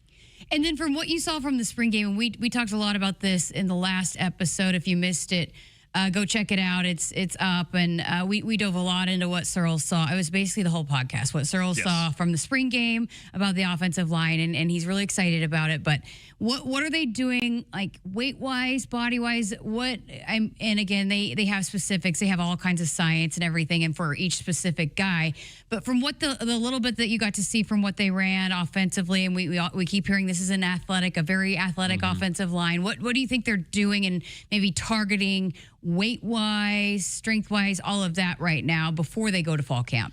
Yeah, right now you're just trying to train that explosiveness, those first two initial quick steps. I mean, the zone scheme that we're going to run with the outside zone, inside zone kind of comparison with the split zone of guys coming back across is a lot about beating your hat to the aiming point of the defensive lineman, running off the football, beating the linebacker to the junction point, having good aiming points, having good backside hands, and just truly everyone being in phase. If it's outside zone left, we should all look like five little robots taking the same footwork going to the left. If it's inside zone right, same footwork. Everyone's going to keep working on that explosive two steps in the zone game. But then when you get from your initial footwork, which is your first two, into your drive footwork, which is like 3, 4, 5, you have to then incorporate all of the explosiveness into the agility, and then again back into the explosiveness when you hit at the second level. So continue to just grow on that and understanding how to continue force from the line of scrimmage all the way through the second level, how to continue to work combo blocks of, hey, center and guard, you're going to work through this guy to the next guy. Hey, we're going to pass this game off. If he slants, we're picking the linebacker up. So just continue to work all of those techniques and fundamentals that Jeep and this crew want to put in, including from a pass protection side. The sets look completely different. We're throwing independent hands now, not double hand punching. We're a little bit more of a stronger set instead of a vertical set. So there's just a lot of technique stuff that Jeep and this crew are really wanting to put in that I think is all really good stuff. It just, you weren't going to get it all done in one spring. So there's still a long way to go from the technique and developmental side of the offensive line. But I really like the direction I saw from techniques and fundamentals from Jeep's crew. Okay, so there's been a lot of news unfolded here, and it's been like this really for 3 years now, that it changes. It feels like every time that we kind of sit down and do this. But I think one of the big things that I really wanted to kind of pick your brain about, because I think this does maybe impact the offensive line more than maybe any athlete in any sport, is the 5-and-5 rule with the eligibility, just trying to get a handle on a lot of different things, but maybe some of the petitions for extra eligibility, all of that. But so you get 5 years from either your graduation point or your 18th birthday to complete 5 years of eligibility. So 5-and-5, and it sounds like this is going to be implemented going into this fall. And, Kyle and I got into this discussion on Sports Nightly just about how this really could impact the offensive line specifically and the defensive line, but I think more so the offensive line, from what you have talked about so many times on this very podcast about the difference in the jump between high school and college and how much you need that year to grow and develop, and even just the strength side of it. So what's your take on that, and just how much this could maybe impact the offensive line, that you basically come in, you don't get a red shirt anymore, but you're once you get ready to play, you've got 4 years instead of a lot of people getting the 5. Yeah, I'm pretty torn on this rule. Yeah. I really like the idea of we don't need the 28-year-olds in college anymore. Yeah. Right? We don't need the 26th. Hey, this guy's in his 8th year of eligibility. It's like, dude, go get a real job. Like, go do something with your life that's productive besides like, hey. And so I'm liking college on that. Forever. College forever, man. Van Wilder, right? Like the girls, the same age, right? The old from Matthew McConaughey. It's just, you got to end that somewhere. And I think that the 5-for-5 rule really does incorporate that. And I like the idea of, hey, you just get 5 years no matter what, right? Hey, injuries happen in sports. They happen everywhere. It is what it is. And then you pair that, though, with the development side of sports and the pay immediately early side of sports. And there are certain position groups that are going to thrive. receiver, running back, DB. Like there's athletes that can come in at 18 years old and run with 20 and 21-year-olds. Like hands down, we see it year in and year out. The guys that it's going to hurt are the trenches. O-line, tight ends, D tackles, D ends, because you might have the frame as a 18-year-old coming into freshman in college, and you might be 6'4", 265-pound defensive end and being like, yeah, I feel pretty good. And then you go up against a 22-year-old offensive lineman that's lived in a college weight room, and he's going to throw you around like a rag doll. And same with an offensive lineman. You might come in at 295, but it's all baby fat, and it's not the right 295 to go out and compete against a 22-year-old Myles Garrett, a 22-year-old Aiden Hutchinson, or anything along those lines. And so you need that year of development. And so, yeah, offensive linemen and defensive linemen and tight ends are still going to basically have to redshirt. And if they don't, it's going to hurt their detriment of their development. And you have to then make a decision as a coach. Do I risk telling this guy during recruitment, hey, yeah, you're going to come in and you're going to probably redshirt and develop for a year? Or do I have to say, yeah, no, we're going to get you out on the field full well knowing he might not be ready for that? And you have to make that decision during recruiting so that he doesn't show up and what you told him recruiting isn't reality, and now he leaves in the portal after a year. And so I think it's going to force a lot more hard conversations during recruiting. I think it's going to force a lot more truthfulness in recruiting, maybe, I don't know. But it is going to be a fact of, hey, you have to still physically develop to play college football at the line position. And if you don't, you're going to get exposed. And if you get exposed, I've always told my guys this, bad tape is worse than no tape. Like if you go out there and you show the world you just can't do it, that's better than letting the world assume like, oh, he's still developing and he still has an opportunity. And so you have to make sure when you get your opportunity, you go out there and you're ready to absolutely run with it. Not necessarily the case for many 18 and 19-year-old offensive linemen playing in big-time college football. I know part of this, too, is to try to cut down on all the waivers that are coming through. But here's my thing. Too many waivers. No, I'm out on the waivers, Jess. Okay, but here's my thing. Okay, so coming from both of us have ACL injuries. Yep. And a lot of times, again, you see someone tears one, they tear another, right? Mm-hmm. I did it. You did it, right? So say a kid comes in, and we see it a lot, and Teddy Prohaska. Yeah, and so you play your freshman year, then your sophomore year, you've played too many games, you tear an ACL, you come back healthy for your junior year, and you tear your ACL, and then you've missed half your college career. I don't know. I just feel like you're still going to have people coming in and say, hey, listen, I've had injuries, and you're taking away my ability to capitalize on my name, image, and likeness because out of no control of my own. It was injuries. You know what I mean? Yeah, I completely agree. Like the injury one, but where do you draw the line with the injuries? Right? Trinidad Chambers, oh, my tonsils. Like, like that's the problem. Yeah, if you're going, you could look at a guy and be like, yeah, your leg's been cut open 3 times. That's actually, yeah, that sucks. And this one dude's like, dude, I had a pimple back here one time that like just wouldn't pop, and I could not play my sophomore year. Like that's where it's gotten out of control. And so maybe if you put some more guidelines on what qualifies for a waiver. Hey, it has to be a 6-month recovery time deemed by a second party doctor, or, whatever it might look like. But I like the fact that the NCAA went straight to let's start with a very strict rule, and then we can loosen it. Because for forever and always since the NIL era, it's been the complete opposite. Run wild, run free, everyone, and then try and put the genie back in the bottle at every single turn. I would rather have a strict guideline right away. You get 5 years, and then see how that goes, and then start building off of that. Okay, you had 2 ACLs. Okay, you've now had 2 years where you've missed out on your season. You're now going to get a year back. And, building it out along those lines is probably the proper way to do this instead of just wild westing it like we've been doing since 2021. Okay, all right, moving along. There's been a lot of talk around here about the College Sports Commission and the arbitration with Nebraska. And we could go way deep in the weeds with this. But first of all, let me just ask you, do you feel like the system is working, or do you feel like it's just going to go by the wayside and we're going to have to figure out something else? Yeah, I'm pretty torn on this one too, because I understand why you want the system, right? You want to create the even playing field. You want to create that everyone operates under the same rules and regulations. You operate under the same guidelines like the NFL. You have your salary cap. If you exceed the salary cap, we're going to penalize you. Like, we're going to take draft picks away. We're going to send you fines, whatever it might be. But at the same time, I look at it and go, but these guys aren't employees. And so who are you to try and govern someone's independent contractor status of how much money they can make or not? And that's where you have to look, and is the lines blurred between the idea of warehousing and MMR deals and third-party NIL deals versus rev share. And you're looking across, okay, how is this going to work? I think this might be the final wedge that drives the NCAA and the conferences away from each other.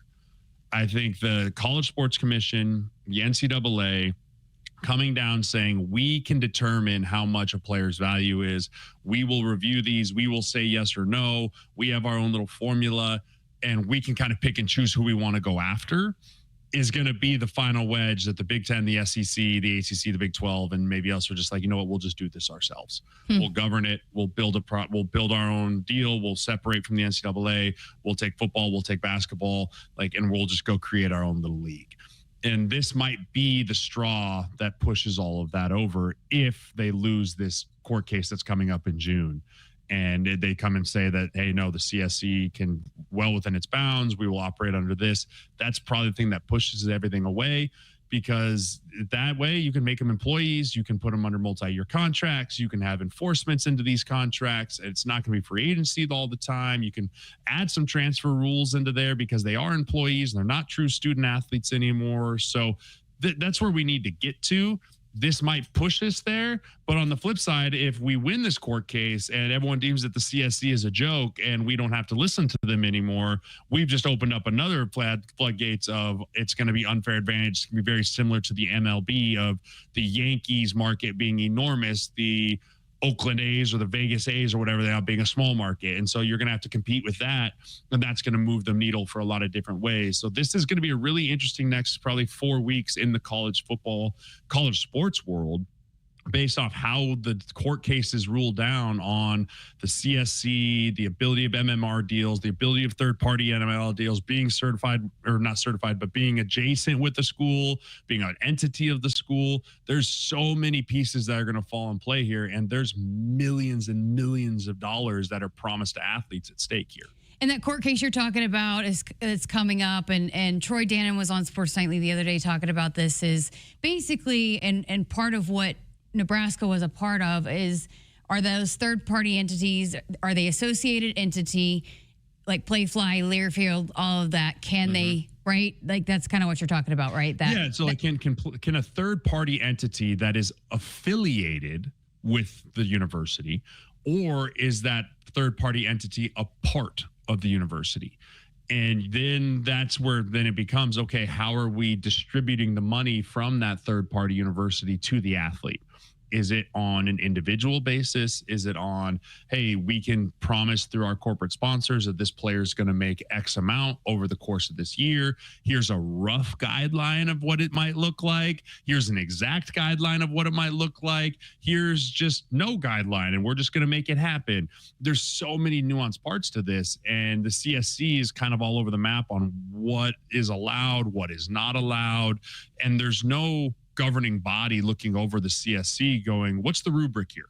Right? Can you tell me exactly what's allowed? Or is this truly just a case-by-case basis? But is it Learfield? Is it Playfly? Because these third-party MMRs are across multimedia rights is what I say when MMR. These MMR deals are across all of college football. Which Playfly is the MMR here at Nebraska. Correct. Playfly is the MMR here at Nebraska. I believe they're also at LSU. Penn State. I believe there's a lot of, they handle a lot. So this wasn't just a sole focused on, oh my gosh, what did Nebraska do? We were just kind of the guinea pig. Yeah. We were kind of the first ones that the CSC decided to poke and peer behind the curtain and see what's going to happen, which is why all of college football was glued to that arbitration case to see how they were going to rule, because that's going to trickle down, because now there's this thing called precedent set. hey, this is precedent. This is what Nebraska did. This is what we deemed unacceptable. Therefore, we're now going to have every deal that comes through the CSC now is going to be graded on that rubric. Supposedly, again, but no one really knows. And so that's the biggest issue I have with the CSCs. It's very subjective, and I don't think it's very cut white and black, which I think it should be. I think there's a lot of gray area in which they operate. Again, that is at Jeremiah Sirles as a part of the Sideline Slice presented by Valentino's Pizza, the official pizza of the Huskers. That was a small portion of the conversation that we had. I picked his brain about a lot of different things, so you can check out that now. It's on our podcast platforms, our YouTube channel as well. All right, got to get to a break. We're back with more coming up right after this. I would have never had the chance to see my daughter become a doctor. Because my mom wore her seatbelt that day, I get to hug her when I go home. And then it clicked. Because I wore my seatbelt, I learned that one moment in time can change a person's life forever. Brought to you by NDOT Highway Safety Office. The day we were hit was the second to last day of our high school careers. We were about to graduate as best friends together. And then it clicked. Because we wore our seatbelt that day, we still get to experience life together. Brought to you by NDOT Highway Safety Office. For more than 50 years, Woodhouse has been proud to serve our communities. We're more than a dealership. We're your neighbor, your partner, and your trusted name in automotive. Generations of drivers have counted on Woodhouse for honesty, transparency, and a hassle-free experience. Every deal starts at the manufacturer's suggested retail price. Then we apply discounts and rebates to get you to your true price. No gimmicks, no surprises. Shop local, shop trusted at woodhouse.com. Hassle-free all the way to your driveway. That's Woodhouse. Hit us up on the text line. Text 402-413-2400 with your Husker thoughts. Noddle Companies proudly supports the Huskers Radio Network. As a full-service leader in commercial real estate, we create thriving communities. Discover what's new in the Builders District in North Downtown, Noddle Hospitality's latest venture in Aksarben Village, and the contemporary living of row house townhomes on Leavenworth. We're welcoming world-class concepts from men's fashion and great eats to gorgeous homes and green spaces, all professionally managed by Noddle Services. These are the Noddle Companies, building a better Nebraska. For more information, check us out on Facebook and Instagram. You expect your home to protect everything you love, but you don't expect that water is the reason parts of your concrete have gotten so uneven. Walkway tripping hazards, sinking pool deck, cracked driveways are dangerous threats to everyone's safety. But there's one way to learn how your concrete can be lifted. A free home inspection from Groundworks. We put water back in its place. Get your free inspection at groundworks.com. License number C142293. I got to see my brother get married. I would have missed my dad's birthday. Because I wore my seatbelt, I had the privilege of being part of his special day. I got to go home and see my family again. Does it click yet? Brought to you by NDOT Highway Safety Office. I would have never had the chance to see my daughter become a doctor. I was able to go to my brother's graduation. I wouldn't have adopted my first pet. And then it clicked. My seatbelt saved my life. Does it click yet? Brought to you by NDOT Highway Safety Office. What does it mean to be locally owned and operated? For Cenex, it means everything. It means that we know if you take your coffee to go or if you like to stay a while. It means we've helped Little Leagues get jerseys and local festivals get funding. It means we know what our communities need. So you'll always leave Cenex with a full tank, full of snacks, or full of smiles, or all of the above. And that means the world to us. Cenex, powered locally. The work is dirty and sometimes dangerous. It's the kind that can break your body, and if you let it, your spirit. But while there may be better ways to make a living, you won't convince me there's a better way to live. I'm a Nebraska corn farmer, and there's nothing else I would rather be. Brought to you by the Nebraska Corn Board. For more than 50 years, Woodhouse has been proud to serve our communities. We're more than a dealership. We're your neighbor, your partner, and your trusted name in automotive. Generations of drivers have counted on Woodhouse for honesty, transparency, and a hassle-free experience. Every deal starts at the manufacturer's suggested retail price. Then we apply discounts and rebates to get you to your true price. No gimmicks, no surprises. Shop local, shop trusted at woodhouse.com. Hassle-free all the way to your driveway. That's Woodhouse. Woodhouse has been a trusted partner in your everyday since is yellow. Oh, and Would play a little bit repeat. less. Shop for your next vehicle at the home team at Woodhouse, an official auto dealer of Nebraska Athletics. Welcome back. A couple segments left here for us on this Tuesday night edition of Sports Nightly. Look at the stars. Yeah, see, Look that's why how Art they said you would win the shine for karaoke contest. you. I can sing. Always great to catch up with the big dog. You know who loves the nickname Big Dog? The Big Dog.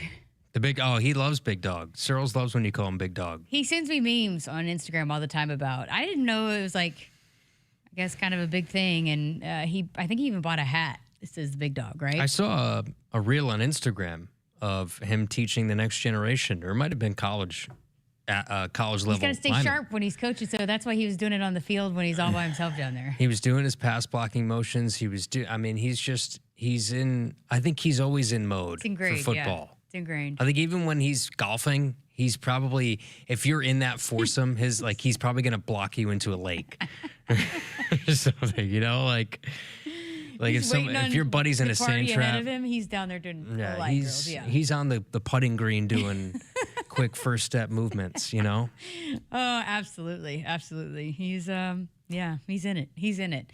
I did find it interesting, though. It's kind of along the lines that when it first came out, you and I were talking about, it's just kind of hard to fathom the 5-5 working with football. I don't know how it's going to. You talked about it with him. We talked about it. That was the first thing I thought of. I think other sports it's going to work. Football is just such a developmental where guys need to put on size. They need to get bigger in the trenches at this level in the Big Ten. You just can't have guys coming from high school for the most part. You don't see true freshmen offensive and defensive linemen. There are exceptions. They're very rare. So I wonder if there's going to be where football it's different than the other sports, and it seems like it's going to happen pretty quick. There's going to be some disgruntled athletes because injuries happen, right? And multiple injuries happen in a career, and you're gonna lose some years that you otherwise would have had in the previous arrangement. But football, I don't see with the amount of red shirts that takes place in football, I don't see how that would work. Even quarterbacks, there's not a lot of true freshmen. There's some more than in the trenches, but I could see some guys that might benefit from the Group of 5 level or the FCS level, whether you're a lineman going down to the FCS level and making whatever NIL there, and then coming up when you're ready. Almost those being, they essentially are like minor league feeder systems now because they enter the transfer portal and you take them. But are they? I'm sure they're now incredibly inclined to play right away. So do you go to an Idaho or Eastern Washington to try and play for 1 or 2 years and then get ready because you want to get here and play right away? I do agree. Like, we got to get out of the 8-year players and 7-year players. I think there's a good balance there. I just don't know how 5-5 is going to work for football. Yeah. No, I just don't see it. Yeah. Again, and he dives into a lot of it, but he's got a good perspective on all of the kind of CSC stuff. And, I know we were asked a lot when the arbitration case first came out about how our teams have, and we're hearing, there's $40, $50 million teams. I think, he had mentioned that he thinks probably after this year, going to see that number come down a lot because this was the first year that they implemented the College Sports Commission, and a lot of teams went to work and tried to front load before July 1st last year. And so you saw a lot of players get, payments really up front before that July 1st date. And so that's where you're seeing a lot of those, higher payment, higher level of those numbers, I guess higher numbers, and that potentially make it go down next year. Now that they're monitoring, you can't, it's not just pay for play essentially. There are a lot of NIL deals that have been rejected, similar deals. Nebraska is not in a place by itself. There are $100 million worth of, and if you read articles that are out there, there's a lot of money on the table right now because of the arbitration decision. It's not just Nebraska who's scrambling to make it work and to resubmit. It's a lot of schools, the Ohio States, the Texases, the Georgias, all the big dogs. I want to make sure I throw that in there. They all have to restructure how they're doing this. That's why, like Jeremiah said, they were all looking at this was a landmark decision. Now it's not over yet. Yeah. You have the June 10th decision about MMR entities, whether they're yeah. associated or not. So that's a huge decision that's coming up. So it's not the be all end all, this decision. Yeah, I think just probably for most college football fans are just hoping that at some point we can figure it out, and kind of get some consistency. But it just doesn't seem like that's coming anytime. Well, you have the Big Ten meetings. Troy's at the Big Ten Yeah. meetings. Like, that's a huge part of it. The SEC, I think, will be next week or 2 weeks from now. All of the conferences are meeting together, and this is where big changes come, right? Whether it's talking about the MMR situation, NIL, whether it's a 24-team playoff, all these different things are up for debate right now. And you could, Jamie Pollard, who's the Iowa State AD, came out today. It was pretty, let him let the SEC and Big Ten break away from us. Let's see what happens. Now, obviously, that's probably not the smartest thing to say,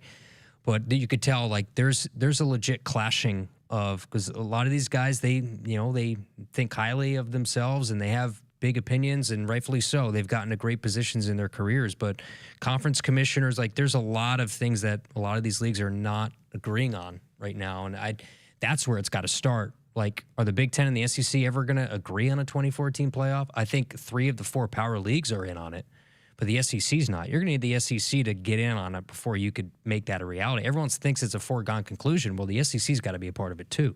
I just think we're headed towards football breaking off, I think so too. Yeah. I think I wonder what that does to the group of fives, because there's a lot of money to be made for the smaller schools. FCS, group of 5, are you still playing those teams that would be associated with the NCAA? Are you still playing those bye games that are going to fund, like a North Dakota that's going to come in here this fall?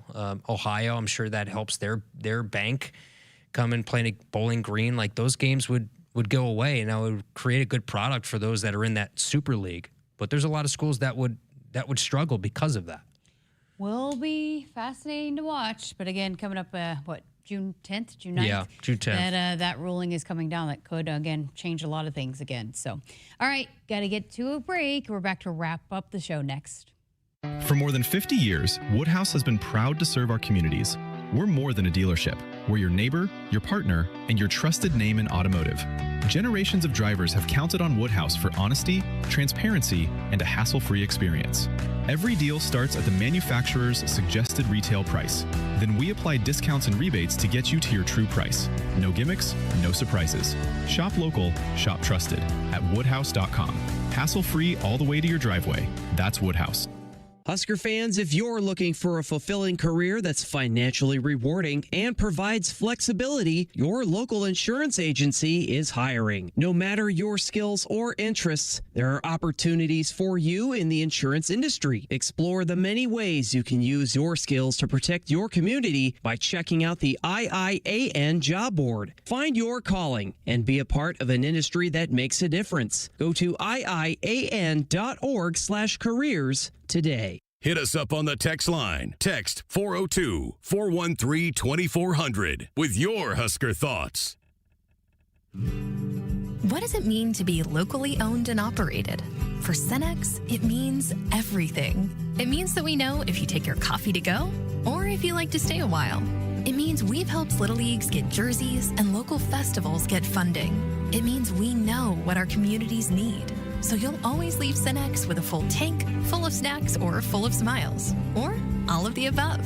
And that means the world to us. Cenex, powered locally. From the chant of Husker power to Allo Fiber powering your home and Husker Nation, Allo is the teammate you can trust. Whether you're streaming at home with Allo Internet, watching on the go with DirecTV through Allo, or checking stats and scores on Allo Mobile, Allo keeps you in the game. Bench the other guys and team up with the official Internet, TV, and mobile partner of the Huskers. Go Gig Red. Visit allofiber.com/Husker Radio. And welcome back. Final segment here of Sports Nightly on this Tuesday night edition with Kyle Crooks. I'm Jessica Coody. All right, so we just heard from the big dog, which, by the way, Shane votes that we have to do now dings for the big dog. Since we don't have a training table. Yeah, but, you know what? That reopens in June, by the way. Yeah, I can't wait. We got to make sure that we're allowed in there. Yeah. If well, you need to. Playfly's paying for this. I ain't paying every time I show up there either. But, okay, so I've got to do a couple more episodes with Sirles, and I threw out this idea. He's all for it, so I got to run it by you. So he's on Big Red Reaction, obviously. He loves the live call-ins. He sometimes jokes about it, but he absolutely really loves it. But so I kind of posed this for him to take in, but we have him on in the summer and let him take live call-in questions about offensive line, defensive line, and then we could just post that. I love it. Okay. Just, is it going to be a part of the show, or are we just going to have him record? Well, people no, it's got to part be of able the to show, call and then in. I can, post it as a podcast. There's got to be a name, though. It's the side. It's sponsored by. Are we going to make that the official sideline pizza slice? of the Huskers, Valentino's? I was going to say, I didn't know if you wanted to make that a part of the podcast. Yes. Okay. So that's what I'm saying, but we kind of make it part of Sports Nightly, but then we can. Big dog. So. I'm all for if the big dog wants to talk, I'm listening. Yeah, obviously. You learned your lesson with him. I could. You want to talk about somebody who could block him into a lake like we were talking about before? I hope he's listening. Tell Sirles. Sirles has no idea. My Pop Warner days, electric. I hope he's listening. I could control the line of scrimmage. If Sirles thinks he has something on me in the trenches, nah. Okay. All right. Okay, big dog. That's about as crazy as DB saying he can run 35 miles per hour. 35. He could outrun a cheetah. I still need to know if he actually said that, or if that was something that was a game of telephone and it was just lost in translation. I was on the show and they were talking about it. He asked me about it. 30. What did Ravi didn't say? Like, no, hey, DB, they were very much against it. He tried to get me on his side. So I can run 35. Yeah, sure you can, DB. Okay. 35 miles an hour. I think my car certain days when it doesn't get an oil change doesn't go 35 miles an hour.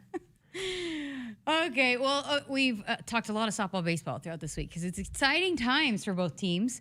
So we have a big baseball show coming up tomorrow. That's right. The voice of Husker baseball, Ben McLaughlin, will be in studio tomorrow. I think we're all but settled. Dylan Carey should be in studio tomorrow as well, so we'll get him before the Did you team. ask him about P? Oh, Pedro? No, we didn't ask him about the P on the P on the ball? Yeah, the letter P. I didn't ask. I should ask him about Pedro. That was a call back to our Nick Hanley interview. But Dylan Carey, the Big Ten Defensive Player of the Year, will be in studio as they get set to potentially win a third consecutive Big Ten tournament championship. And, excited. Did Michigan end up winning that game?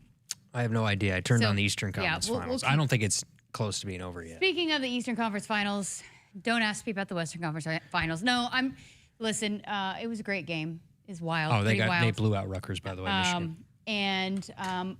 Look, the Thunder lost the first game last year against the Timberwolves, and I had to hear it from Emmett Johnson. And then they came back and won the series, so I'm not worried about it. I don't know. I just don't know how you. Look, they were off for a week. They were rusty, and then so they've stolen home court though. You take one on the road. Yeah, but then they can go steal one on the road too. So SGA was off, had an off shooting performance too. Yes. That happens. Chet was off. So I think Wemby got a little inspired by that MVP ceremony pregame. Yeah, now I think they'll be inspired by his trash talking and the way he acted in Oklahoma City. We'll see. I don't know. By the way, Game 7 would be on a World Series night too, so it'd be busy in Oklahoma City. Yes. I was there last year. During the Western Conference Yep. Finals, I was there last year. Yep, it was a fun time. So, Ben, who's calling baseball this weekend? It'll be Ben and Nick. But you're going to be there. Doing some social stuff. So I'll be out there hopefully Saturday and potential game Saturday and Sunday. Yep, and we're continuing to put things together for our fun show on Thursday. Yes. We'll be live. We're going to try to pull off a live show out at Bowling Stadium. So should be fun. So yeah, got a big couple shows coming up for you here in the next couple of days. So look forward to being with you here for 2 hours tomorrow. Have a great night. Hit us up on the text line. Text 402-413-2400 with your Husker thoughts. For more than 50 years, Woodhouse has been proud to serve our communities. We're more than a dealership. We're your neighbor, your partner, and your trusted name in automotive. Generations of drivers have counted on Woodhouse for honesty, transparency, and a hassle-free experience. Every deal starts at the manufacturer's suggested retail price. Then we apply discounts and rebates to get you to your true price. No gimmicks, no surprises. Shop local, shop trusted at woodhouse.com. Hassle-free all the way to your driveway. That's Woodhouse. It's not a job. I don't start my day by logging in or end my shift by punching out. I don't have a corner office, but I do have a seat with a view. I get to see every sunrise and every sunset. And while I may technically be my own boss, I fully accept that I am not in charge. I'm a Nebraska corn farmer, and there's nothing else I would rather be. Brought to you by the Nebraska Corn Board.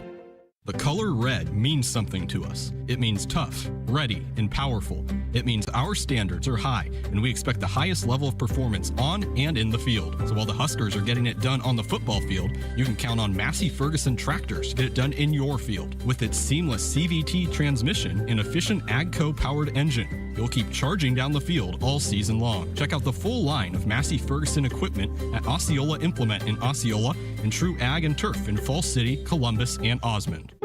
We're here for those who build America. Those who believe that giving everything we've got today will pay off tomorrow. Who will drive America forward for 250 years to come. If that's who you are, you value what we value, and you should pay what we pay.